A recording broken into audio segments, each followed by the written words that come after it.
don't know how many you received over the years, because you were Not, Public Works for a long, long time. not that many, Kate, and there's a lot of things to consider. I think Mike's being pretty generous sitting up there, Yeah. standing up there, saying, let's try it. I plowed since I've been probably 15 years old, I've been behind the wheel of a plow truck up until the last few years. And it's a difficult job. And as Mike said, plowing beside a car, trying to get close, clear the roads, you're going to see an upshoot. I don't care how good your drivers are, Mike. And I thought I was pretty good at it, but I hit a few things. I say you're good at it, but just one little mistake can happen. You hit a piece of ice with that plow blade. Yeah. You know, you're no longer controlling the plow. You're a passenger in the truck until basically the truck does what it's supposed to do. In that meantime, that 10 or 11 foot plow blade is just kind of going crazy, 2 or 3 feet either way, and 2 or 3 feet either way can mean some major damage to a vehicle. And I think you're going to get a lot of problems, Mike, with sanding, more so even than plowing. You're going to get liability calls. You have a sand truck go by you now, and you're driving a car, you want to get out at home and look and see if there's any paint left on the side. So you're going to get a lot of those liability situations where a person's car is going to be damaged and it's not necessarily hit. That sand and salt is like sandblast. That's absolutely. So I'm a great believer myself. Don't try to fix it if it's not broke. You know, I personally don't think it's broken. I think it's worked out pretty good, especially on the east side over here. I know those people struggle to get off the road, but sometimes they have to struggle. And it should really be up to those landlords to make some parking spaces. There's plenty of these three-deckers. If you go in the backyard, there's room to put some parking spaces. I mean, they don't want to spend the money on the blacktop and plow and whatnot, but I think it's a bad idea. If it's not broke, don't fix it. And I don't think the parking ban's broke myself, Kate.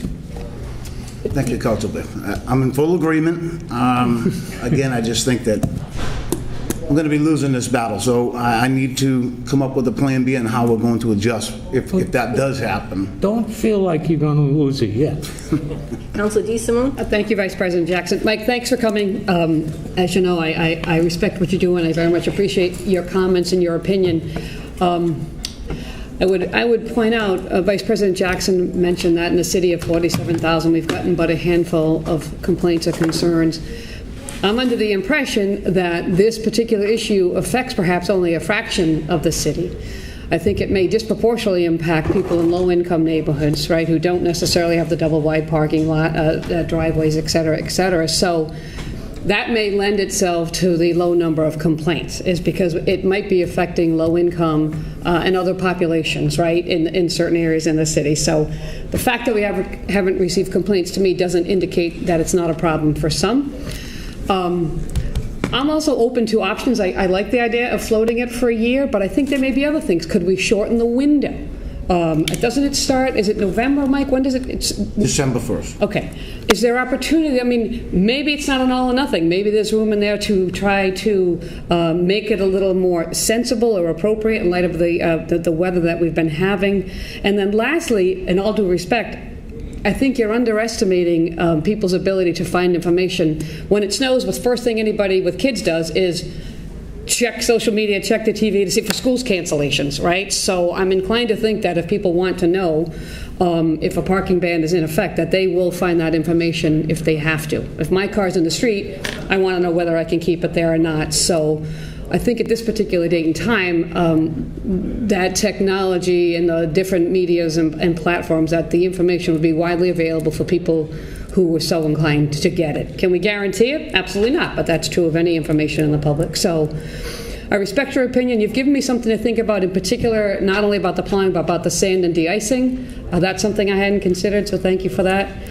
My mind is still open, but I'm inclined to think maybe there's something we can do here, whether it's the one-year trial period or perhaps some other modification. But that's where I'm at right now, but I very much appreciate what you said. You've given me more food for thought.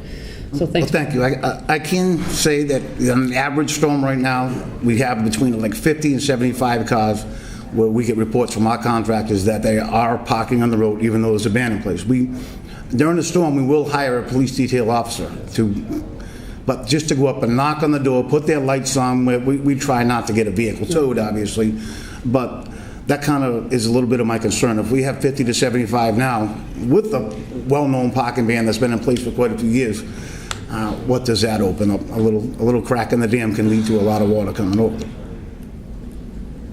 Welcome, Councilor Delicio. Thank you. Councilor Dolan, do you have anything you'd like to ask?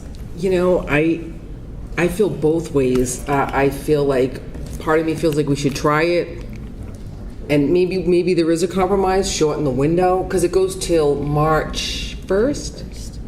Right now, it goes from December to April 1st. April 1st. So maybe we could shorten the window. I mean, and I do agree that it probably affects the lower income sides where people park on the street. But you bring up a good point about the sand. I've been by a sander and a salter, and I thought I was out of their way, and I can hear it like hitting the side of my car. And I do agree. I think claims will go up, and then if they're there and you plow by them, then it builds a little wall near the car. They get out, that freezes. They can't get back in their space. So I don't know. I don't know how I feel yet. So you haven't lost yet. So I'm not sure how I feel about it quite yet. I think that we might be able to come up with some type of compromise. And I'll share that email with everyone, too, from Chief I Hagney. feel like I saw it. Okay. I feel like I did get it. Okay. Great. Any questions or concerns, Councilor Delicio? Mike, how you doing? How are you? Good. You know where I stand on the issue. We've talked about this several times over the years. Thank you for bringing it out and having the conversation. Yeah, I understand. I was listening on the way in, too, and I get what you're saying, right? But I think it's going to take one storm for people to kind of... That's all it'll take is one storm, and people will start to move. I think it's time to... I like the idea of try it for a year. Let's see what happens. Learn from it. Reevaluate it next year. See where we're at. But I think it's time to get rid of it. Thank you. I'm smirking because we've talked about this so many times over the years. I mean, everybody, if we don't change with the times, we become a dinosaur, right? We become extinct. I understand that. I just want to make sure that if we do something like this, that we're putting all the thoughts on the table, because it's my job to bring those points to you that you may not know. And like I said, it's a very dangerous job as it is, and I'm hoping this doesn't make it that much more dangerous if we ought to try adjusting this. But I don't want to be the one to stand here in front of you and say that it's an impossible hill that we can't climb. Because that's not true. We have to be able to alter our plan to any circumstance. But again, my biggest two concerns are about the safety and redundancy. And I think both of those are very valid points. Thank you. Yeah, so Mike, why I'm so hot to trot on trying it for a year. So at work, if we're trying any kind of process improvement or anything like, we like to pilot it first, because there's going to be unintended consequences either way. There's going to be something that you didn't think of. That's why I think that, if we can try it for a year, give it a good run, kind of keep the communication open. I would, Oh, for sure. Love to see you come back throughout the season and talk to the council about how it's going. What are some of the things that we've learned? And, maybe the answer is shortening the window next year. Maybe it's a combination of both. And maybe we'll just look at it and say, hey, this worked out all right. So, I think anytime we can pilot a process before just strictly rolling it out, I think it'll give us a little bit more of a sample size to try things and learn. So from here, I think what I'd like to do then is to sit down with you and Chief Hagney, come up with a plan possibly for doing this little pilot plan, try for a year, see what your thoughts are, what his thoughts are, how we can make this work, and go from there. Okay. Okay? That sounds great. So I'll be in touch. Thank you very much. Thank you for coming Have a good this night. evening. Thank you, Mike. too. Thanks, Mike. Enjoy your dinner. Does that sound reasonable to my members? Yeah. Yeah. I think you need a commitment, to have the commitment from APD. Yes. Yep, and I have to see what they, excuse me, how they want to work it out. Like you said, we've got to make sure we have all our ducks in a row. Yes, Can I Council make a Blair? suggestion, because I won't be involved, excuse me, in that conversation? If you're gonna implement it, if you think that's the way you're gonna do away with it, why don't we do it for 3 months, or 2.5 months, rather than the whole year? Well, we just do it for the season. Ah, From yeah, the from season December is 1st to March season. 31st, that's the season. 6 months, 5 months. Yeah. Why don't you cut that down? So if a problem does arise, it'd be a lot easier to Right, we can get also, back to parking. we can also throw that in there, that we're going to do it for the 5 months. If they have a problem, let's address it right away and figure it out, because, that's what we could do also. But that's why I want to sit down with both department heads Yeah. to figure out, because they're the ones who do it, not me. Yes, Just please. to echo Council Blair's comment, perhaps one of the options you discuss is a gradual phasing out. So instead of eliminating completely, you go from 5-month window to a 4-month window, and it does give people time to adjust, so that's one option. Perhaps that could be on the table, is that we sunset it. Sure, I'll mention that to them. I think you might want to get IT involved too, because we need to get this message out across platforms in the city. Because that's a fair point. Yes. That people need to know this is the new, new rule. And right, and in that email too, Chief Hegney did say that he was able to do all of that, get everything up and running through I think technology. it's certainly worthy of further conversation. Yep, I think so. And it's going to happen now. It's going to happen because December's going to be here pretty Before quickly. you know. And we have to have something in place very quickly. Great. Any other comments or questions? With none, seeing that, I'd like to ask for an adjournment. Second? Thank you. I'd like to call the Public Works Committee adjourned at 6:50. Aye. So we're 6:55? Is that what you said? Aye. All those in favor? Aye. Like, aye, yeah. Hey, it's been a month. I understand. That's why I Imagine was what the trying to rest be of the night's discreet. gonna be I said like. aye really loud. You're gonna help me. Landlord. Yeah.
This meeting of the Municipal Council will be now come to order. Would you please rise and salute the flag? I pledge allegiance to the flag of the United States of America and to the republic for which it stands, one nation, under God, indivisible, with liberty and justice for all.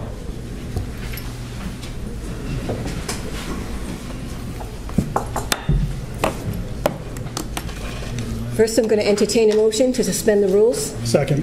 Thank you. We'll have a roll call vote, starting with Councilor Blair. Mr. Blair? Yes. I don't think we should, but I don't make Kate look bad. I said yes. What's that? Yes. Okay, I'm sorry. Ms. Diesmal? Yes. Mr. Waterman? Yes. Mr. Delicio? Yes. Ms. Dorwin? Yes. Ms. Holmes? Yes. Vice President Jackson? Yes. Let me just go through the ones that aren't here. President Cooper? Ms. Reynolds?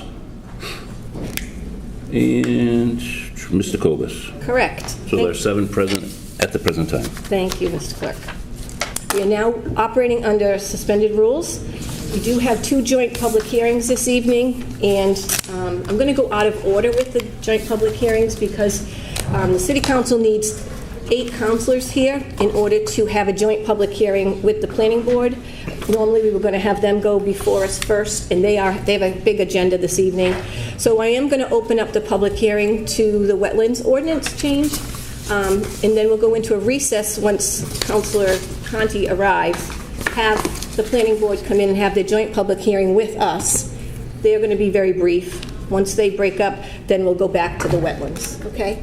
Just wanted to make sure everyone in the audience understood. Vice President Jackson? Yes. In all due respect, I would like to call a point of order. Do we not need a quorum to conduct any business whatsoever? Or is the quorum only required in the event of a vote? We always need a quorum. Yep. But right now, we need 8 people in order to have the Planning Board have a joint public hearing with us. Okay. Yeah, so we need exactly 8, yes. Understood. Thank you. You're very welcome. And he, Mr. Conti, Council Conti said he'd be here around 7:30-ish, okay? Okay, Mr. Ready? Clerk, would you please read the public Certainly hearing will. notice? The first public hearing this evening is regarding the proposed amendments to Chapter 18, Local Wetlands Protection of the revised ordinances, excuse me, of the City of Attleboro. Thank you, sir. Is there anybody here to speak in favor that has not spoken to this subject before at the public hearing? If you spoke at the public meeting, it's a different story. You can come before us, but if you have not spoken if you have spoken at the public hearing that we had before, you cannot speak to this subject again. So if anyone would like to come to the podium, please state your name and address. Anybody who wants to speak in favor of this ordinance? Anyone to speak in favor? Anyone here to speak against? Hi, good evening. My name is Leo Johnson. I live at 45 Phillip Street here in Attleboro, and I'm here to speak in opposition of the 75-foot setback. I purchased my property on Phillip Street 40 years ago, and I purchased that property not specifically for the house that sat on the property, but for the property itself. I wanted a big yard for my children to play in, and it went right back to the river, and they were able to enjoy the water. They were able to enjoy the wildlife down there. They were able to enjoy canoeing and kayaking and all the things that come with living on the river. And for 40 years, I have maintained that property all the way up to the river, and now I understand that there's a movement to take 75 feet of that property, and I am adamantly opposed to that. I've spoken to a number of my neighbors, and they're all opposed to it too. But the problem is that I think that people are afraid to come before the council. They don't want to come to a public hearing because a lot of the times they think it's a fait accompli. Whatever they say is not going to matter. I think that's evident when you have hearings on taxes every year. People don't come because they think that what they say is not going to matter. And it kind of reminds me of the movie Animal House when Kevin Bacon is bent over getting paddled in the rear end, and he keeps saying, "Thank you, sir, may I have another?" Well, that's kind of like the residents here in Attleboro. They'd just bend over and say, "Thank you, sir, may I have another?" Because they know that whatever, if they come in and oppose, we're taxed to the max every 2 years, every year rather. And so I have given my money to the city. My mortgage has gone up over the last several years over $200 a month. And I am not going to be bent over and have them take my property as well. I mean, I think this is just a theft of property. I understand, it's a movement, it's an activist movement too, and I appreciate their passion and everything, don't get me wrong. But, you got to draw the line somewhere. I have given my blood, my sweat, my resources, my energy, my time to the city, but I draw the line at having my property stolen from me. And I think that's just what it is, stealing my property. And I am dead set against it.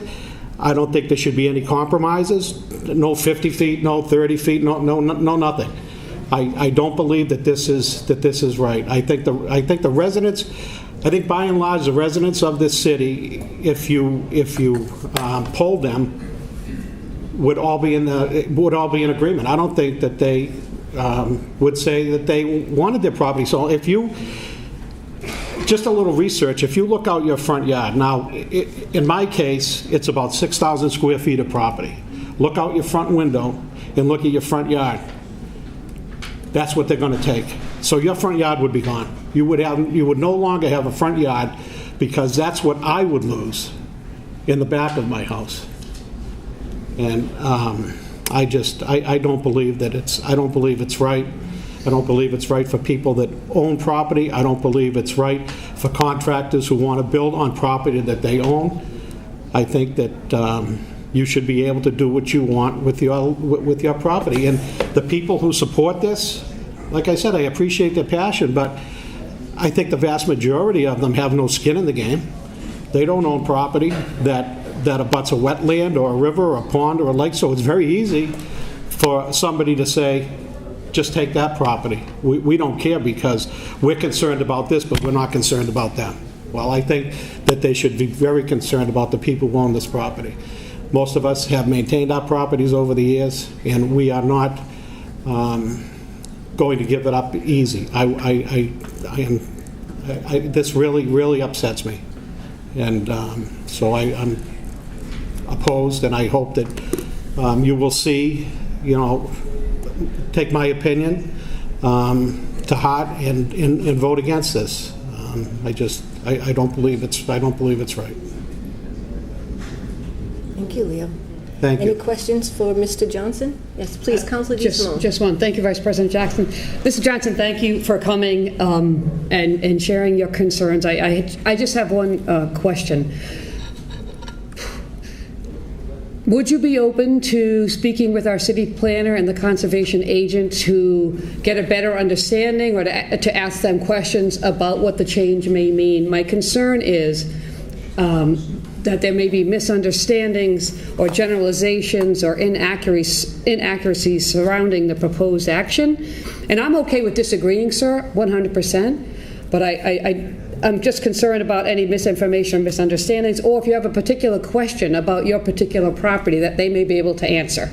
I don't know if you've had occasion to talk to them, sir, or if you'd be willing to ask them any questions. I've asked all the questions that I need to ask, and I'm pretty up to date on exactly what the proposal entails. And in the end, it's 75 feet of my property. That's what it comes down to. And it's 75 feet of my property that I'm just not willing to give up for anybody. And I hope that the council will oppose this as well. Thank you, Vice President Jackson. You're welcome. Any other questions for Mr. Johnson? Thank you, Leo. You indulge me for one more second? Of course. I just want to congratulate Councilor Blair on a great, another successful Briggs Pool Family Fun Day on August 7th. You're beating me down. You were next on the list. I was trying to be The polite. kids, it was a packed house again, and we've been doing this for 18 years. Peter hosts this event every year. The kids left the pool that day with their bellies full of hot dogs, their ears full of music, and we were able to donate Walmart gift cards for back-to-school shopping and backpacks and everything like that. So I just want to thank Peter. Thank you. And, I have to stick you to did a the great job, subject. Peter. Thank you. Thank you. Thank you. Is there anybody else here to speak against? I just want to know when it comes to my committee. Come on up. Just need your name and address, please. Sure. Hello, and thank you for the opportunity to let me speak. My name is Andrea DeVerne. I'm a lifelong resident of Attleboro and a current homeowner. I live at 88 Richardson Avenue. My husband, John, has already spoken opposition at the last meeting from his perspective as a land developer and builder. However, I am here as a homeowner opposed to increasing the wetland no disturb zone from 25 feet to 75 feet. I have about 2 acres of land, and I am planning to install a pool and possibly an addition as well. If this passes, I will not be allowed to do either, since there are wetlands within 75 feet of my property, and I would have to work within the 75 feet in an undisturbed area that requires trees to be cut down. I am not opposed to protecting wetlands, and we are already doing this with the current ordinance in place that is more than what the state of Massachusetts DEP requires. Attleboro currently has a 25-foot no disturb zone, which means no work can be done within 25 feet of the wetland. Mass DEP has a 100-foot buffer zone around the wetland, which means you can work within the area, but you must alert conservation and may have conditions or limits on activities done. I have heard from the past 2 meetings that I can apply for a waiver to be able to work within the 75-foot no disturb. However, I don't believe this is an easy go-around, especially after speaking with others who have applied for waivers and been denied. And in the likelihood that the waiver is denied, my only recourse will be to go to Superior Court. This is also not an easy go-around, as it's a long and costly process, and they are not likely to rule in my favor, since they only rule as to whether the ordinance is valid and don't consider the impact on the wetlands, as they would if it was decided at the state level with DEP. To explain the reason for this, for those who do not know, before the 25-foot no disturb ordinance was enacted in Attleboro, you could put in your request with conservation to work within the 100-foot buffer. And if you were denied, then you could appeal with Mass DEP. If Mass DEP approved your project, then you would get a superseding order of conditions. They could overturn the city. However, Mass DEP cannot overturn a city ordinance. So if the city denies a waiver to work within the no disturb zone, then there is no place to appeal to other than Superior Court. With all that said, it is already a hardship with the current 25-foot no disturb ordinance, but extending it to 75 feet makes it further restrictive. Why not let the experts at Mass DEP weigh in and make the best decision based on their knowledge and education? Currently, if you build a new home in Attleboro and your property is within 25 feet of a wetland, you must install a split rail fence at the 25-foot boundary, and on this fence you must affix a plaque that says Attleboro Conservation Land, even though that is not the city of Attleboro's land. It belongs to the homeowner who pays taxes on it and whose name is on the deed. Enacting a 75-foot no disturb zone is giving the city control of our land. It is a land taking. I pay over $8,000 in taxes for my property, and if this passes, I will be requesting a tax abatement and/or compensation for my property that will now be in the city's control. If the city wants conservation land, then they should buy it and offer incentives for landowners to donate it. But they should not take it from us or claim our property as their own while we continue to pay fully assessed taxes on that property. Thank you for your time. Thank you, Andrea. Does anyone have any questions? Andrea, any questions? Nice job. Thank you. Excuse me, Andrea? Just one question. Councilor Holmes. Thank you. Do you know, you made a lot of good points, thank you for coming. The waivers that you mentioned, do you know how often the city does deny people for those? I'm just wondering. I do not. I just have I've known people that have been denied. Okay. And I'm assuming that they're not given out regularly. Okay. Since it is a waiver and it's going against an ordinance. Okay, thank you. Thank you. Anybody else? Thank you. Thank you very much. Is there anybody else here to speak in opposition? Anyone here to speak in opposition? Come up to the podium, state your name and address, please. Thank you. Hi, my name is Brent LeBlanc. I live at 20 Red Fox Road, Rehoboth. I also have a mailing address to 21 Park Street in Attleboro. My father before me and myself done some developing in the city.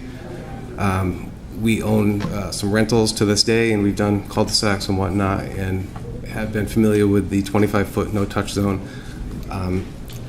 Although I'm not in favor of any addition to the no-touch zone, I understand the state of the world we're in now, and the regulation is coming from all angles, but if I'm doing the math correctly, I think you're increasing this by 150%?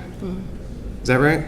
Like, when was the last time you saw anything increase by 150% come across your desk? You know, if like the assessors came and said, well, we're going to change the tax rate, and we're going to increase it by 150%, like that might catch some people's attention. You know what I mean? Like, in order to justify an increase of 150%, you would think there would be some hard facts and science behind this saying we need this footage because if we do this, we're going to save that, and this is going to be the benefit, and so on and so forth, where it sounds to me, I mean, I'm not up on all the calculations on how 175 feet, got to the table.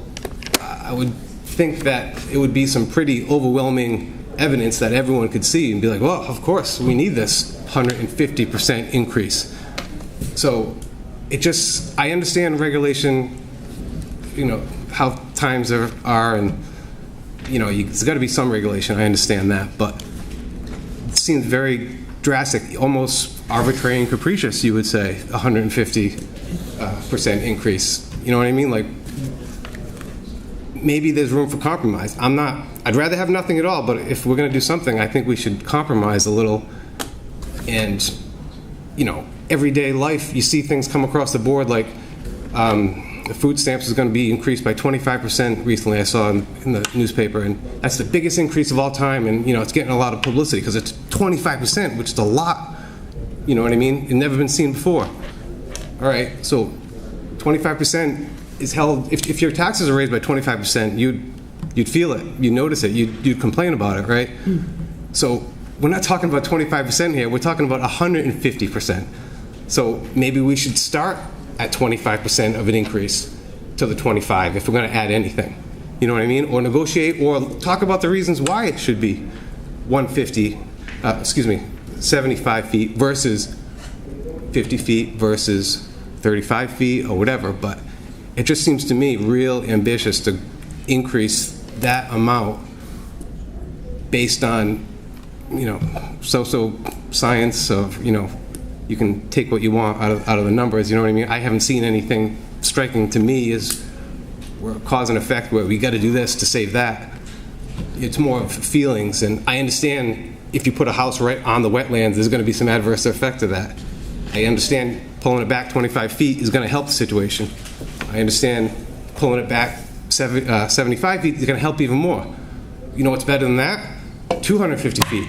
That would really save a lot, you know what I mean? But it would also cripple the homeowners and taxpayers, who have the land and who need to do something with it to justify holding the land for all these years. So I think there's room for compromise, and there should be compromise, and it should come way off 150%, if you ask me.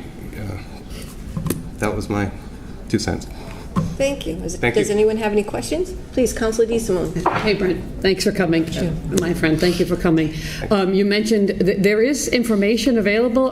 First, I would suggest if you want more information, you can talk to the city planner and in particular conservation agent. But Brent and I go to the same gym. As we talked about earlier, there is some science. I'd be more than happy to forward you the materials that were sent to us by the conservation agent and to anybody in the audience who wants to see perhaps what does this number mean? What do the numbers mean? Whatever. I'd be more than happy to send you that research if you want it for your own information, because there is some basis. I'm sure there's some, yes. To the idea of extending it. Now, the number 75, I don't know, but there is information. My point is that more is better is the general, what the science says, but I'll be more than happy to forward those articles to you and anybody else who wants more information on why more is better. All right. Any other questions or comments? No? Thank you very much for coming this evening. Is there anyone else that would like to speak in opposition? Anyone want to speak in opposition? I see a lot of faces out there.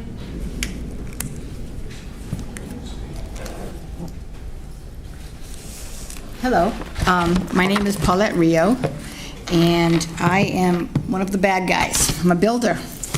So I am here tonight to appeal to this board to recognize truly what this 75-foot no-build zone would do to remaining land that is out there. I know there's been all kinds of provisions made to existing homeowners and existing conditions. I'm not fortunate enough to have existing conditions. My dad has owned property, Roger DeVerns, since the 1950s in Attleboro. And he has done a lot of development in here, and he's done a great job. He's created a lot of beautiful homes for a lot of beautiful families. And this has been his retirement, to come in and to put a restriction such as this land taking. There goes everything he's ever worked for. He's still alive. He's 91, living happily with me. But this is something that really needs to, be addressed in a different fashion. I mentioned I'm a builder. I also own properties in Attleboro. You speak about waivers. You speak about asking permission, asking forgiveness. It doesn't happen to people like me. I appealed to the conservation agent, asked him to come and take a look at some trees that were on a rental property that I own on County Street. He looked at them. They're healthy trees. I said, they're an accident waiting to happen. Fast forward 3 weeks, we have a windstorm. Almost $70,000 worth of car damage was done. 3 of my tenants' vehicles were totaled because I couldn't cut back a tree. I couldn't take down the tree that I had recognized was not well. We see this. In regards to the subdivisions that I'm building in right now, I have the lots are 20,000 square feet, so which means I have 120 frontage and 150 feet back. You take a 30-foot setback from the house, you take 75 feet back from a wetland, because there could be no wetlands on the lot, I'll be able to build a doghouse. It doesn't make sense. The amount of land that they're trying to take from us to do what? I'm hearing water quality. I've yet to see the wetlands around us create water for us. No one sticks a straw in a wetland. The waters that we're getting for this city are coming from Manchester Reservoir, Orr's Pond. We've got those types of water facilities. Those types of protections are in place. Mr. Blair had mentioned about there are 200 feet protections to the water sources in Attleboro. I feel that the 25-foot no build has worked. It's been a challenge to work within that, because, we've got bordering vegetative wetlands, we've got isolated wetlands, we've got all different types of wetlands. I happen to be in that water resource protection district. That was the Bungie River. And this council was gracious and listened, and we were able to remove the single-family and two-family homes from that. But at that time, that was a restriction that was placed on me, that if I met a customer and they came and they asked for a house to be built, we'd pick a lot, and 7 months later, I could maybe get a building permit, because I had to go through all of those extra provisions. But now that has been gone, so that doesn't really have anything to do with this. But I just wanted to say, I also abut North Attleboro. North Attleboro doesn't even have a buffer zone. You literally go through North Attleboro to get to my subdivision in Attleboro. So I'm appealing to this board to recognize that this additional footage that they are trying to impose upon us, I mean, the mayor has basically said he doesn't give a damn about the developers. It's on tape. It's been said, and we need some protections, and we're looking for this council to protect us, so we can continue to help the people move into Attleboro, own beautiful homes, and get something for their tax money. Thank you. Thank you, Paul. It's always nice to see you. Any questions? Welcome, Councilor Conti. Thank you. Nice to be here. It's good to be seen. Any questions from Ms. Rio? No? Thank you, Paulette, very much for coming this evening. Before I recognize anybody else, Diana, would you check with Virginia to have her check with the planning board, see if they can come to us now?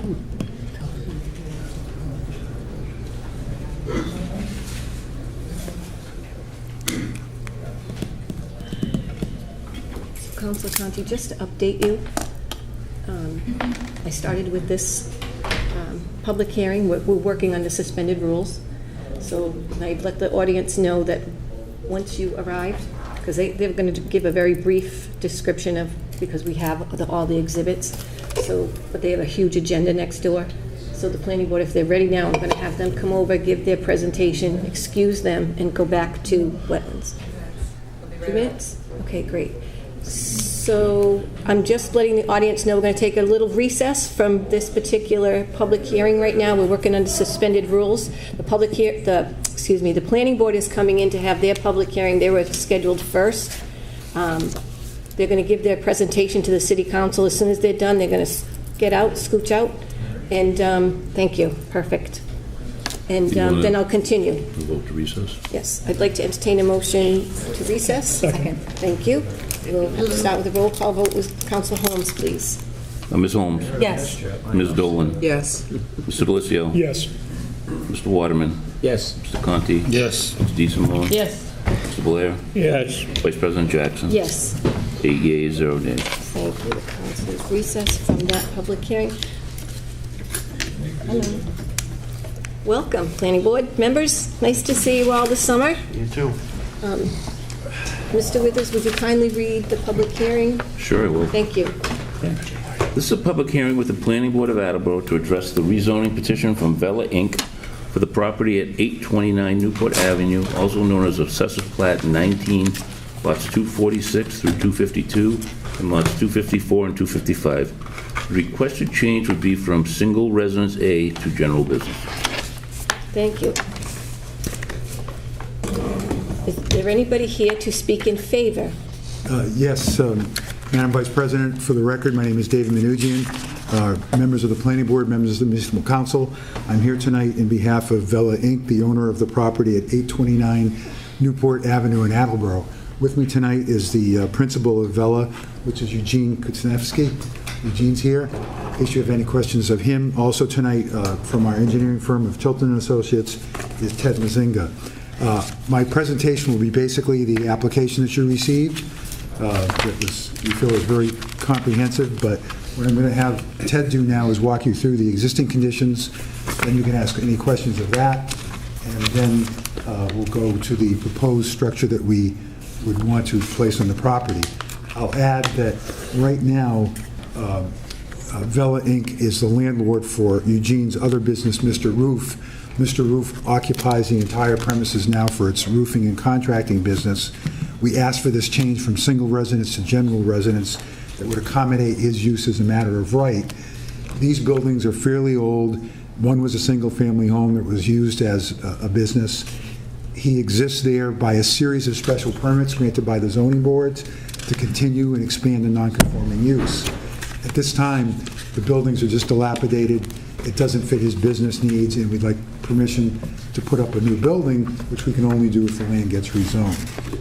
We understand this property was before both of these boards approximately 3 or 4 years ago, in I think 2018, asking for a zoning change. However, at that time, I don't think this board was presented with any plans for what would be there if there were a zoning change. So we're here without the accompanying neighbor, the Brady's. We're just here for Vela Inc.'s parcel at 829 Newport Avenue. So with that said, I'll turn it over to Ted. Ted, you can walk them through the plans. Good evening. Ted Leisinger with Tilton Associates. So here we have 829 Newport Ave, existing site conditions. We have this 2,370 square foot single-story commercial section of the building, and then we have the existing house that's here. It's 2,090 square feet. And we have our associated parking here, about 11 spaces here. We have 2 here, and we have 2 on the other side. So to access the site, we have one entrance here off of Newport Ave, and then we have this side access to a garage over here off Orr Street. And we have the abutting property down here, which is residential, but it has a retail realtor's office there. We have an existing house 49 on Orr Street. That's the residing abutter, and then we have across the street another abutter here, and then up to the top, this is where the Kia dealership is. And so basically, just to give you a rough idea, this is just have some pavement here. We have this area is some shrubs and woods and everything, and we have public utilities that are connected to it. And so I'll go over the proposed building that we're possibly going to change for. So here we have a proposed 5-unit. It's 2 stories. This is floor area. Gross floor area here is 7,347 square feet. The actual footprint area is 5,938 square feet. We have associated parking. If you go with the use, that's when we established here. And we're going to keep the same use. Basically, it was for professional trade, so it'd be like electrician, roof contractor, accountant. So this won't be designated for any retail type of business. But however, we do have. So the requirement is based on the gross square footage. We have 14 parking spaces needed, and then we have 1 accessible handicap that will be required. So give us a total of 15 spaces. And basically, the main footprint of the building is essentially over the old one of these the old section commercial building right here. So we do have, basically that'll mean we will remove the existing house here. This will open up the front area, so our front setback, rather being 6 feet under the existing current zoning, now it'll be 21 feet. So, and with the new zoning as well, we do still meet the coverage requirements, the open space, meeting 40%, we're covering 21.5.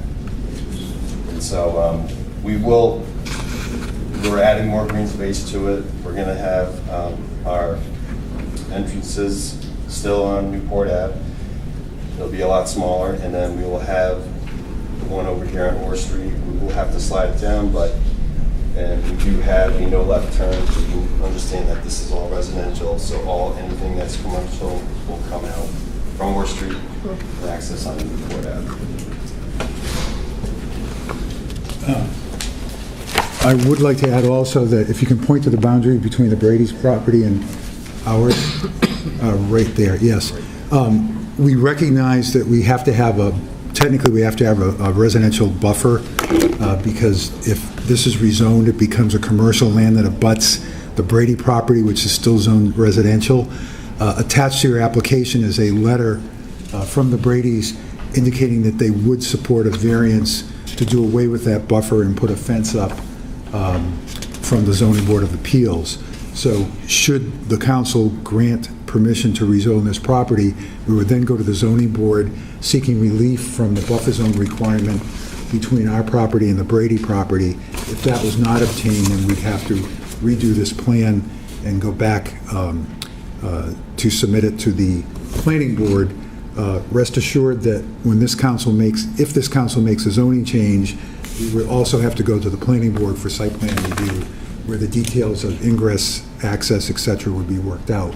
So this is a little more than a conceptual plan. We demonstrated we can meet the zoning requirements, but for that additional buffer zone that abuts the Brady property line, however, they've consented that they don't have a problem with putting a fence in lieu of a full vegetated buffer. We have used the required vegetated buffer along the rear property line that abuts the existing single-family homes that are on that line. The neighborhood is a smattering of a pretty good potpourri of uses. It's mostly single-family residence, except this is right in the corner, and we abut Route 1. Across the street is the Kia dealership. So I think this property is well-suited for commercial uses. I think the time has come when this is going to be ideally used for a single-family home.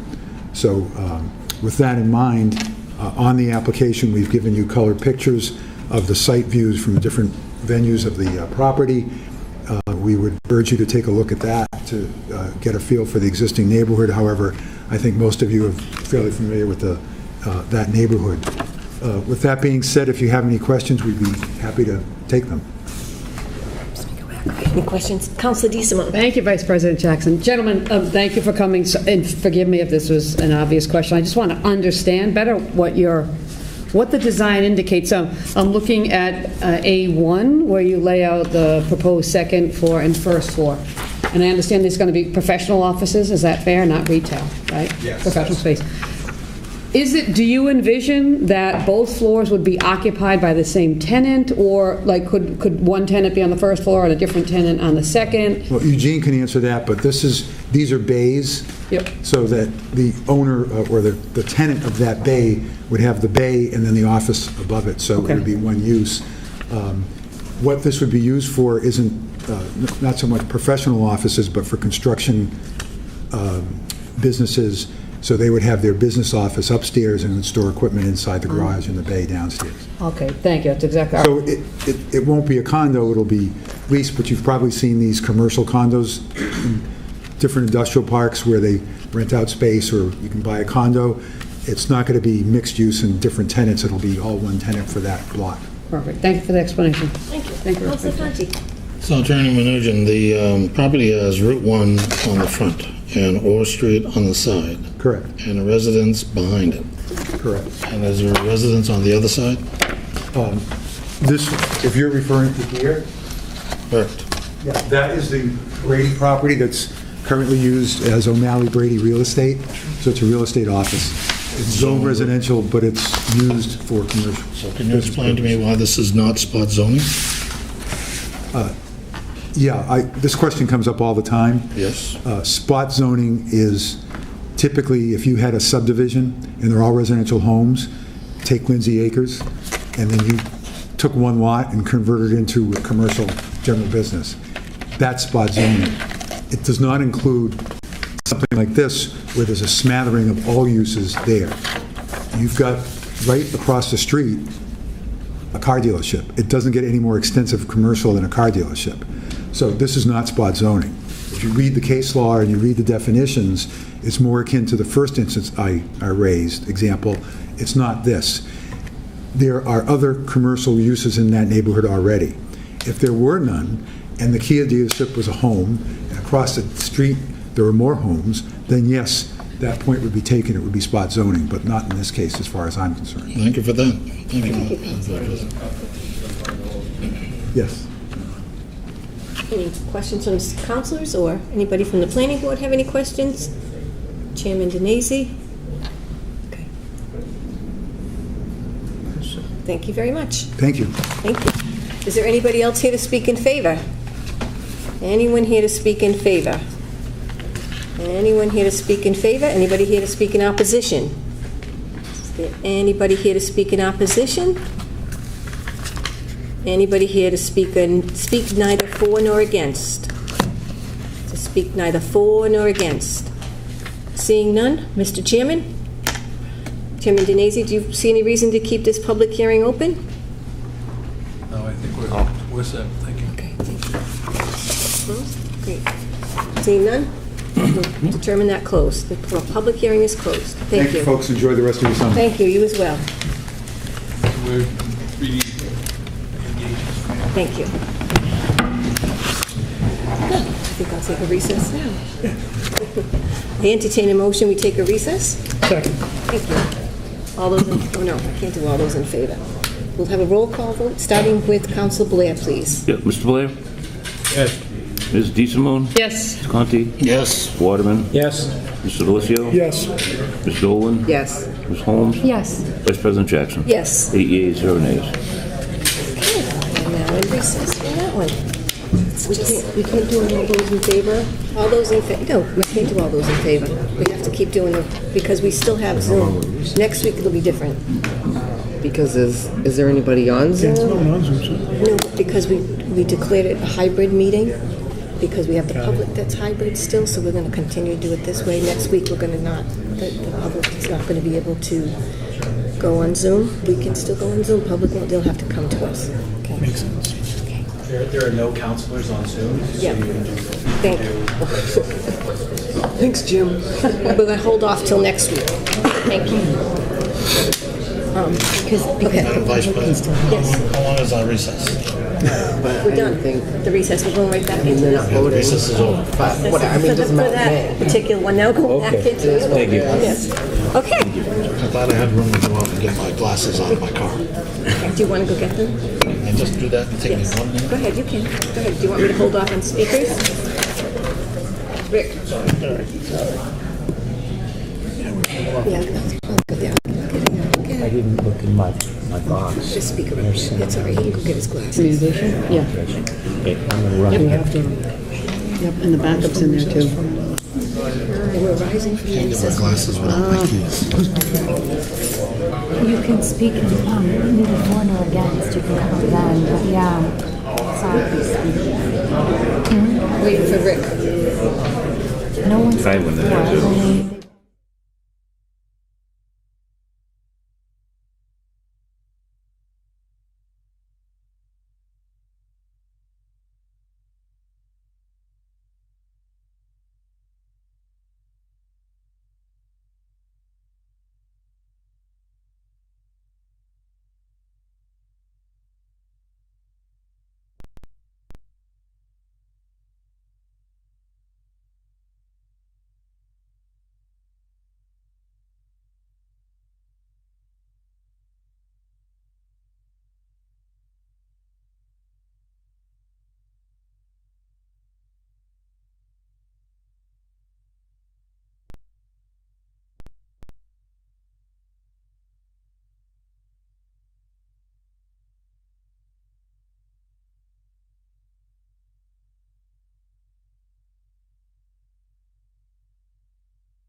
The meeting will come back to order. We're going to have a roll call vote, starting with Councilor Holmes, please. With which one, I'm sorry? Holmes. Holmes? Yes, please. Ms. Holmes? Here. Ms. Dolan? Yes. Mr. Delissio? Yes. Mr. Waterman? Yes. Mr. Conti? Yes. Ms. DeSimone? Here. Mr. Blair? Yes. Vice President Jackson? Here, yes, 8 thank you. yeas, 0 nays. Thank you very much. We are now out of recess and calling back the public hearing. Anybody here, we're still with opposition. Anybody here to speak in opposition, please come to the podium. Welcome, Mr. Ward. Second time I've seen you today. So you're running. My name is Bill Ward. I live at 60 Ridgewood Road here in Attleboro. I've been a builder in the community locally for about 35 years. In trying to prepare for tonight, I just, looking at some of the notes I had put together when during the last year in the Zoom hearing. I was originally involved, I'd say about 20 years ago. I found letters that I had written. Excuse me, Bill? I'm sorry. You can't hear me? No, I can't hear you, but I have a list of all the people that spoke at the public hearing before, and I can only allow you to speak once, so you can't speak again. I apologize. I didn't even see your name on the list. I I'm was on surprised that. I missed it. All right. Okay. I was Sorry just trying about to that. illustrate a point. You can, Just real quick.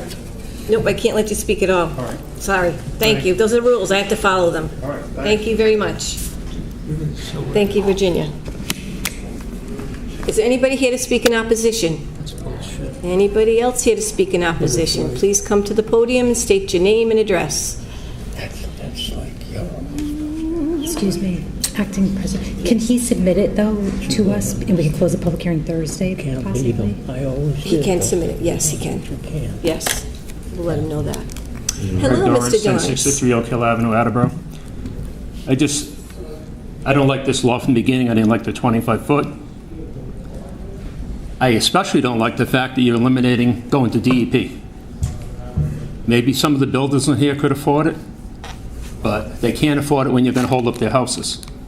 But the homeowners that want to put on a deck, put in a pool, they're going to end up with $7,000, $10,000 worth of wetlands and engineering firms, maybe 2 or 3 years going through the Superior Court.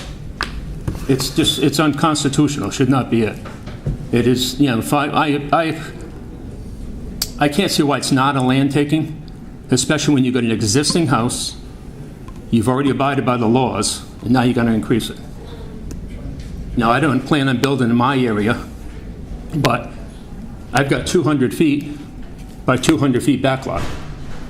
We come in 75 feet, 75 feet, and 75 feet. What's left? You've already got 100 foot by the state. You got to notify, and when we talked to Nick and Gary last week, or 2 weeks ago, on that informal meeting, they said, we don't think it should bother you. We would probably pass it. That's not good enough. It should be a definite rule. You should go back to the 100 foot and just notify them. They're going to come out, whether it's 25 feet or 75 feet, they're going to come out, look at it, tell you what's what, and then you got to go through the bullying. So if you've got to go through all the baloney, that's fine, but whether it's 25 or 75 is ridiculous.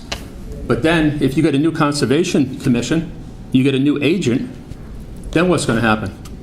You're at the 75 feet, they say, no, that's it, you're done. You can't even go to the DEP. And when I ask this, how much is it going to cost for wetland specialists? How much is it going to cost for engineering plans? And how much is it going to cost for Superior Court? It's $2,500. Maybe it's $3,000 now. But you're talking 10 grand for someone to want to put on a deck. And I realize it may not happen, but it's not in writing. This whole thing is just beyond, it's crazy. We went through this the last time when it came up with the 25 feet. Everybody said, oh, don't worry about it, it won't make any difference. Nick said 2 weeks ago, oh, we'd probably allow it, but we wouldn't want to put your grass clippings there. You know, I'm on mosquito control. I'm not here for mosquito control. The program we have shows that any drop of water dropped anywhere in Massachusetts ends up in Narragansett Bay. Any drop anywhere. So all the stuff that they're selling at Home Depot, Lowe's, all these pesticides, chemicals, fertilizers, they all go right in. And that's a major problem. But to take another 25, 50, 75 feet away from a homeowner, it's not going to stop the stuff up the hill a little bit. Most everybody, if there's wetlands, it goes downhill to the wetlands. And that's basically, I just wanted to get my opinion in here, and that's it. Thank you, Greg. Does anybody have any questions for Mr. Dorrance? Just to thank you, Greg. Okay, thank you. Thank you. Anybody else here to speak in opposition? Anyone here to speak in opposition? Please come to Mark. Did you already speak to us already? Yes, hi, my name is Mark Rio. I'm another one of these bad people that build houses in Attleboro. I just want to say that I know that planning, conservation goes and tells planning and people that they'll work with homeowners on the fact of, if certain situations will work with you. Well, as a developer and builder, I've asked conservation a few times about cutting trees at the 25-foot, right on the 25-foot, overhanging a brand-new house. 2 big oak trees overhanging. I asked them, I brought them out. I said, can I cut these down? They're probably going to fall in the house one of these days. Nope. 25-foot means no disturb. You're not touching them. You want to trim them off, you can do that. So when they say they're going to work with you, and I've had other instances, same thing. They don't work with you. So when they say they're going to, at 25, now it's going to go to 75? A lot of people, and I went around today for 3 days. It took me 6 hours. I went around the neighborhoods, and I got over 100 signatures in 6 hours in opposition of it. I bet you 2 people out of the signatures I got knew about this. They are not aware of this. And it's very unfortunate because it's affecting the whole city of Attleboro, a lot of people. People aren't even aware of it. People were stunned when I told them what's going to happen. And they go, you kidding me? I said, no, you want to put a garage on? You want to cut a tree down? You want to put a pool in? I have a guy that just built a brand new house. He goes, I want to put a pool in. I said, if this passes, you ain't putting no pool in. And they're not going to let you put the pool in. And if they tell you they're not. And that's the biggest problem here. This is being trying to put underneath the radar, and I think it's totally wrong. And when you put a little piece of ad in the paper this big for the people of Attleboro to read in the Sun Chronicle, it's not right. And like I said, a lot of people are not aware of it. I mean, when I get 100 signatures and 98, and 2 of them knew out of 100 that this is going on. So I just want to say that. And like I say, they say they're going to work with you. They don't work with you. They don't. I've had it happen a few times. So I appreciate it and thank you. Thank you, Mark. Stay right there. I just want to see if anybody has any questions for Mr. Rio. Anyone have any questions? No? Okay, thank you very much. Thank you. Is anybody else here to speak in opposition? Anyone here to speak in opposition? Going once, going twice. Is there anybody here to speak neither for nor against? Neither for nor against. Please come to the podium and state your name and address. Hi. Hello. My name is Mason Bordeaux at 42 Coltsway. I would just like to offer some observations from living in the city for 31 years. I have seen that in many cases, wetlands that existed when I was younger have dried up, especially after developments have been built around them. So I don't know what the correct course of action is to hopefully either slow that down or stop that from happening in the future. But the current protections don't seem to be sufficient from my observations only. I am certainly not an expert in wetland environments or anything like that. But it does seem that something should be done. But again, what that is, I don't know. Thank you, Mason. Please, Council Conti. Mason, can you tell me how you heard about this wetlands ordinance? Yes, it came up on my phone via the Sun Chronicle link. Thank you. Council Conti. Please, Council Holmes. Thank you. What area are you referring to in Attleboro that you've noticed the change in wetlands? A particular instance is off of Pasture Brook, which is off of towards the end of Lindsay Street. Okay. Just curious. Thank you. Thank you. Any other questions? Thank you, Mason. Is there anybody else here to speak neither for nor against? Hello, Barbara. Well, actually, I came to speak for, but I arrived after that time. I can't let you speak, I'm But- sorry. In reading over what I wanted to say, it seems like it says, it doesn't say it. It's kind of neutral in a way. So is it neither for nor against, you think? Well, I said, at the end, I say, I urge you to take this task very seriously on behalf of all the people who live in Attleboro now and over generations to come, but I don't in any place really say that I want you to vote for this. So how about this? Would you like to submit the letter to us? Yes. And you can bring it into Virginia, and we can get a copy for our boxes? Sure. That would be great. Thank you. Yes, Thank I'll you. do that. All right. It's Okay. nice to see you, Barbara. Good to see you, too. Thank you. Thank you very much.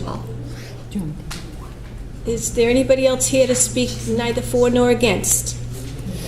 Neither for nor against. Seeing none. So I think what we'll do this evening, since we don't have all of our counselors here, I'm going to continue this public hearing to September 7th, because I need to know if, especially President Cooper, if he's maybe waiting on any type of material, and I think I owe them all that respect, since this is such a big, hot issue with us. And we have had a lot of people speaking and writing us letters, so I'm going to continue that public hearing to September the 7th. Thank you. All right. Moving right along. Thank you all for coming.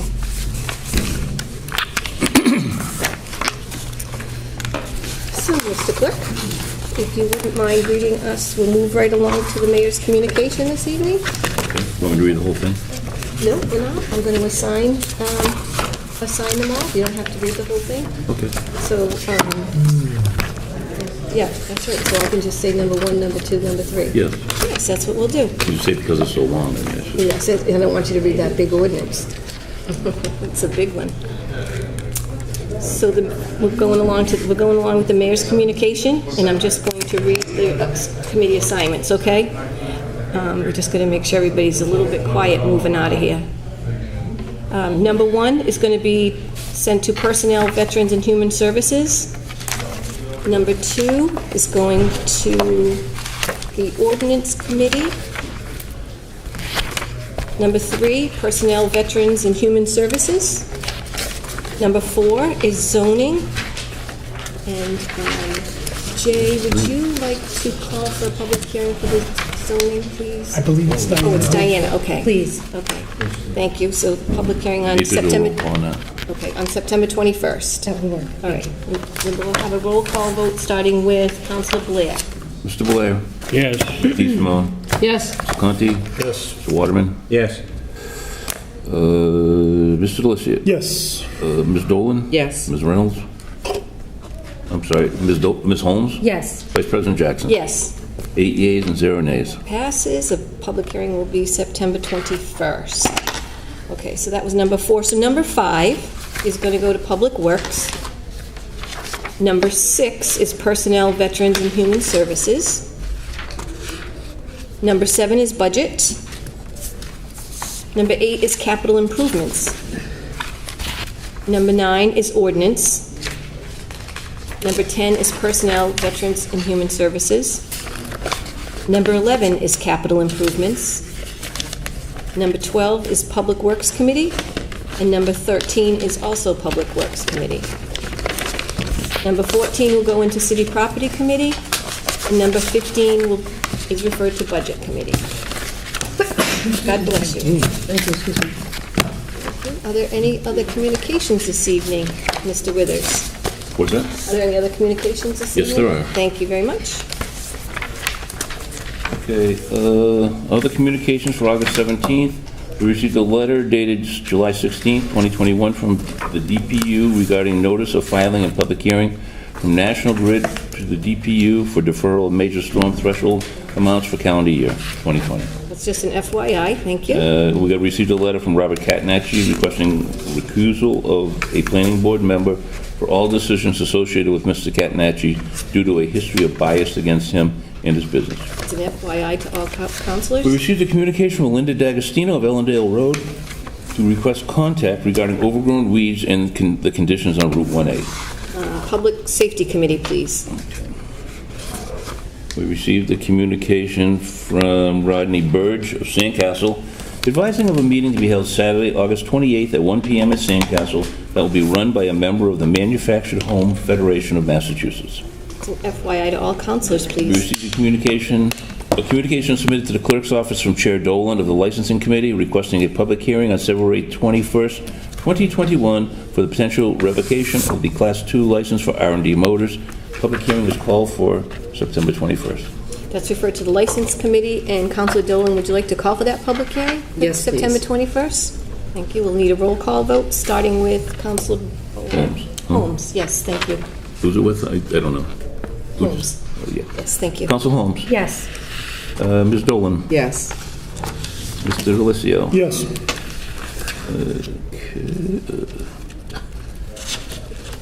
Sorry. Vice President Jackson. I'm sorry. No. Mr. Waterman. Yes.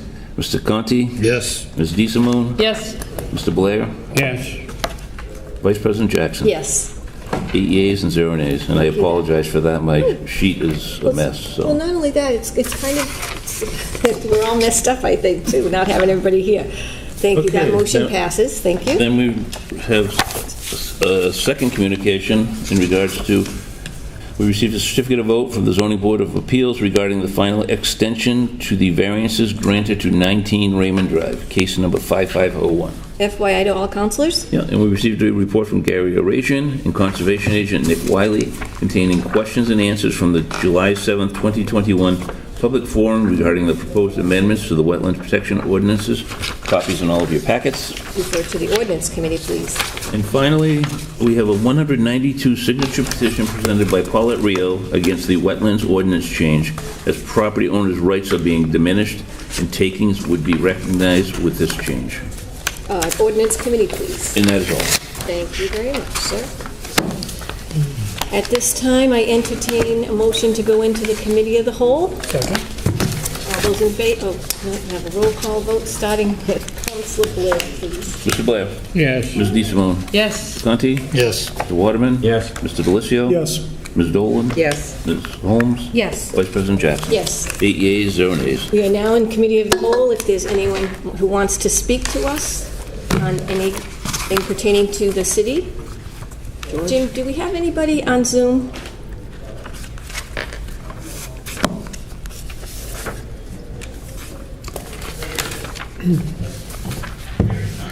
Thank you very much. Anybody here to speak? Come on, George, you want to get up and talk to us about what's going on down there at Sun Chronicle? Thank you. I entertain a motion. We arise from Committee of the Whole. Second. Thank you.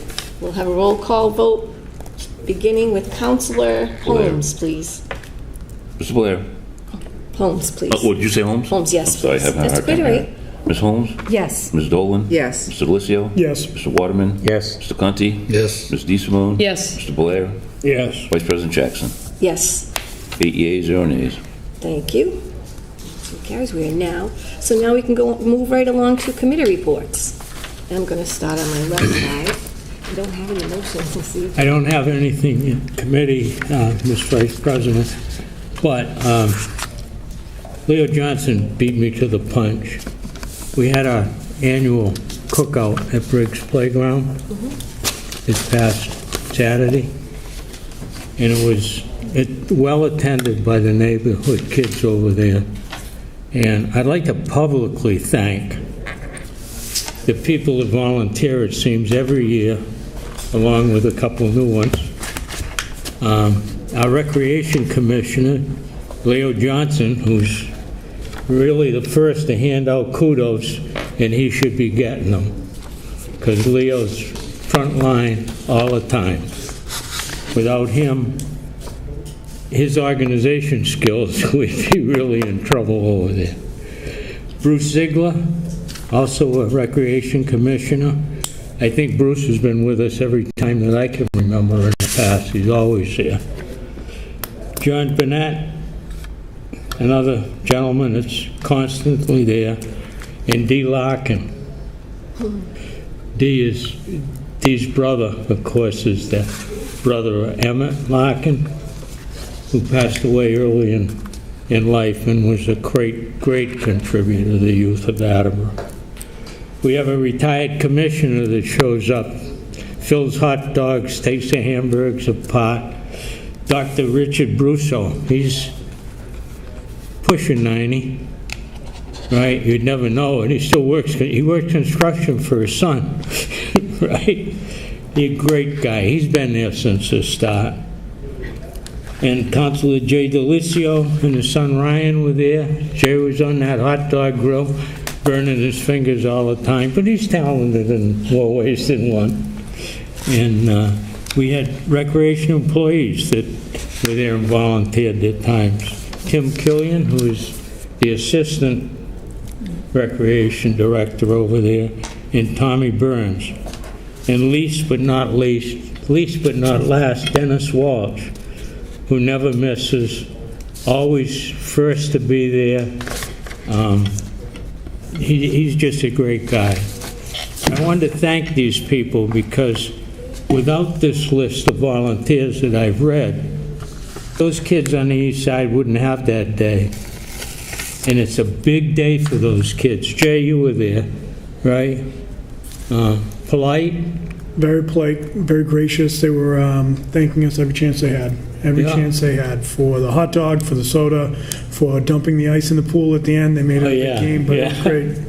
But you see every year it changes a little bit. You know, when we first started that, Kate might have been around. The kids were older. We had to keep more control. I used to chase people, right? But they're a much younger crowd, a group of kids, and they're so polite. Even the ones that can't speak much English are polite, which I'm not saying anything bad that they don't speak English, but they do their best to say thank you. I can't say enough for these volunteers I've mentioned. It's been an honor and a privilege for me to be there because I am an East Sider. Born and brought up on the East Side. I swam in, not that pool, but I swam in a pool over there as a kid, and I knew what an island that was of where you could go and congregate with your fellow friends and whatnot, and it's still there. And those neighborhood kids take care of the park. Jay, did you see any graffiti over there or anything that you see in some of these other locations? Not at all. The neighborhood, the neighbors cared about it. The parents were very thankful, and they take an ownership stake. Yeah, it's, I don't want to say it's their living room, but it's certainly their backyard. So I just want to make sure that these people get publicly thanked for the contribution they make to those kids on the east side and the families. It was a great day, and hopefully it goes on after I no longer am around. We've created 18 years of doing this, and I'm sure the guys will continue it. So, and thanks, James, for you and your son being there. And as I told you, it's fun, right? It's a ball. You go home tired and pumped up at the same time. So, thank you, everybody. Sorry to take up your time, but these people need to be recognized. Nice. Would you like to call for a committee meeting? At the next appropriate time, Kate. Thank you. Vice President Jackson, Traffic and Transportation has no business to report, but if I may inform all members of the council that on Thursday I have arranged to have the building superintendent, Bill McDonough, to come to start the conversation about the commercial parking vehicle proposed ordinance. And I will forward to all members the materials that I had previously sent to the committee, so everybody's on the same page. And just secondly, to acknowledge my fellow councilor to my left on the great work with the cookout and 18 years of doing that, Peter. I tip my hat to you. It's fun. I look forward to it every year. Well done. You know, and it's fun. It gives you a good feeling. And it's hard sometimes to get a good feeling in these times. Well, we need it now more than ever, so well done, sir. And I would like to call for a committee meeting at the next appropriate time. Thank you, Councilor DeSimone. Councilor Conti. Reporting for the capital improvements and city development, we have no business to bring before the council this evening. However, we wish to have a meeting at the next appropriate time. Thank you, sir. And Councilor Waterman. Personnel, Veterans, and Human Services has no business, but we will also meet at the next appropriate time, which I think will be Thursday. Thank you very much. No business for budget and appropriation, but I do want to share the sentiment Councilor DeSimone just shared. I know. I don't need them. I know you don't. I don't need them. I don't want them. Sir, I have the floor. Sir, I have the floor. So, but no, Peter, seriously, 18 years of this, and it's not just this, it's the Kids' Day around 4th of July, we're there every year, helping us out too. You do a lot. And the thanks from the parents that we received on the day of the cookout 2 Saturdays ago, that's what makes it worth it. You know, one parent said she was looking for something to do, and you provided that. So kudos to you. And I'd like to call for a committee meeting at the next appropriate time. Thank you very much. Councilor Dolan. License Committee has no business this evening regarding, just one note regarding the public hearing, and I'd like to call for a committee meeting at the next appropriate time. Regarding the public hearing, I'll have 2 guests, and if anybody wants to see the folder I have on R&D, they're more than welcome to view it. I only have 1 copy because it's a lot of pages. And I really don't want to speak too much to it because it's extremely convoluted, and I'm having an investigator from Rhode Island DMV coming and a corporal that was involved. So they'll be able to be much more precise than I will. So we'll just hold off until we speak with them. Thank you very much. Okay. Is it possible to get, I know in the past we've left copies of things like that in Virginia's office. Is it possible to leave a copy? Yeah, I can ask Virginia to make a copy. It's just that it was so much, I just didn't know. No, and it's super convoluted, but I'd be happy to do that if you want. If you wouldn't mind. Yeah, absolutely. And I know typically we wait till the end of the meeting, but is it okay if I just say 2 things? Yes, you still have the. So regarding the east side, we'll be doing a cleanup over there on August 22nd. It's a Sunday from 10 to 12. If anybody in the public or anybody here would like to join us, we'll be meeting at City Hall at 10 a.m. Secondly, regarding the NIPS, I don't know if everybody read Virginia's email, and I wanted to publicly thank the liquor stores that participated in this, because I had stated before when I did the cleanup that was only one particular liquor store that was on my shirt. So I was disappointed in that, and I had stated that. But they picked up like 3,000, I think they said, because Lori Drucker had reached out to me previously to tell me about this. So it's City Spirit Liquors, County Square Liquors, Briggs Corner Store, Yankee Spirits, Attleboro Wine and Spirits, Brothers Liquor and Mart, Twins Liquor, Liquor Mart, and State Line Shop. So I'm thrilled to see that they're doing exactly what they said they were going to do, and Great. You know, because we know that there's issues with the NIPS. And I think that's all I have. Thank you very much. Thank you. Thank you. You want to call for a committee meeting? I thought you did. Oh, you did? Yes. Okay, Yes. sorry. That's okay. Councilor Thank you, Holmes. Acting President Jackson. So first, for zoning and land use, I'll call for a committee meeting at the next appropriate time for Todd. And then I have an emergency preamble, and I'll explain after for ordinance, elections, and legislative matters committee. From the docket of June 15th, 2021, I move to adopt the following emergency preamble. That the Attleboro Municipal Council vote to take action as provided City Charter Section 2-9B regarding the deadline emergency which presently exists, and approve the change of Ward 5 polling place to La Salette, Welcome Center, 947 Park Street, Attleboro. Second. Thank you. Any comments? Thank you. So this became an emergency preamble because we want to get the information out there. It had changed because of COVID to Peter Thatcher, and now we're able to bring it back to where it was. So it will be Ward 4 and 5 at La Salette. Thank you. We wanted to get that out too because of the primaries coming up so quickly. So just get the public notified. Any other comments? Okay, with that, we'll have a roll call vote, starting with Councilor Blair, please. Mr. Blair? Yes. Ms. DeSimone? Yes. Mr. Conti? Yes. Mr. Waterman? Yes. Mr. Delicio? Yes. Mrs. Dolan? Yes. Ms. Holmes? Yes. Vice President Jackson? Yes. 8 yeas, 0 nays. Motion passes. Thank you. So on to the motion from the docket of June 15th, 2021. I move to approve the change of Ward 5 polling place to La Salette Shrine Welcome Center, 947 Park Street, Attleboro. Second. Thank you. Any other comments? Okay. Seeing none, we'll have a roll call Is that you, vote, Jim? starting with Councilor Holmes. Ms. Holmes? Yes. Ms. Dolan? Yes. Mr. Delicio? Yes. Mr. Waterman? Yes. Mr. Conti? Yes. Ms. DeSimone? Yes. Mr. Blair? Yes. Vice President Jackson? Yes. Oh, I'm sorry, 8 yeas, 0 nays. Motion passes. Thank you. Thank you. That's all the business this evening. I'll call for a committee meeting at the next appropriate time. Thank you. And I need someone to call a Public Works Committee meeting. Public Works has no business this evening, and we'd like to call for a committee meeting at the next appropriate time. And who is on city property? Pete and Ty. Peter, can you call for a city property meeting, please? Yes, we call for a committee meeting, city property, at the next appropriate time. Thank you very much. That concludes our committee reports. Is there anything under old business?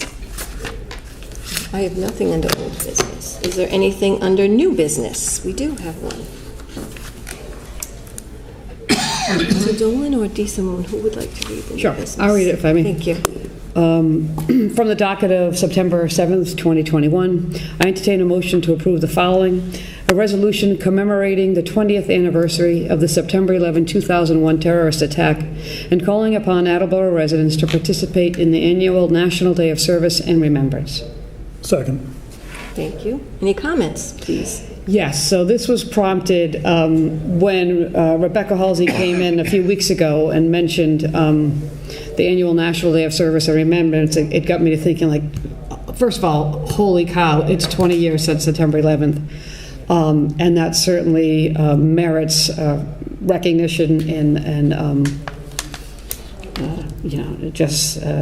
anyway, it merits attention, so I thought that this would be appropriate for the council and ultimately to remember the events of that day, though we can't forget, but to encourage people in the spirit of the memory of those we lost, Lynn Goodchild, Sean Nasony, and members of the Attleboro Police Department and the Fire Department, Mr. Keith Jackson, who are among the people who went there and volunteered. I think it's important to honor the local connections, the community connections, and the country connections and the loss that we suffered, and to encourage people to participate in the annual National Day of Service and Remembrance. So Councilor Dolan and I thought that this would be something appropriate for the council to do. There's a printed copy in the office next door. I think most of you who are here have signed it. I propose respectfully that we read it into the record on the 7th, which we're in the chambers that day. And then I welcome and encourage you all, if there's someone here that you want to invite to the reading or somehow to acknowledge them, please do so. In addition to all the other things going on, if there's someone in your connections that you want to invite to the reading or to acknowledge them, during what we're doing, please do so. Please consider doing so. Thank you, Councilor DeSimone. I'm going to refer that to the Personnel, Veterans, and Human Services Committee. Thank you. Is there anything else in the new business? Before I adjourn, I just have a... Do we have to vote to... Oh, that's right, to put that into the committee. Thank you, Jay. Thank you. Now we're going to have a roll call vote, starting with Councilor Blair. Yes. Mr. Blair, yes. Ms. DeSimone? Yes. Mr. Conti? Yes. Mr. Waterman? Yes. Mr. Delicio? Yes. Ms. Dolan? Yes. Ms. Holmes? Yes. Vice President Jackson? Yes. 8 yeas, 0 nays. Motion passes. That's going to Personnel, Veterans, and Human Services. Before I adjourn, I have 3 announcements to make. First of all, Thursday evening, we're going to be a little short-staffed. You'll each still have 1 member of your committee, because there's going to be 4 councilors missing Thursday night. So we're not going to have a regular council meeting. We're just going to do committee reports. You'll have your committee meetings. That's on Thursday.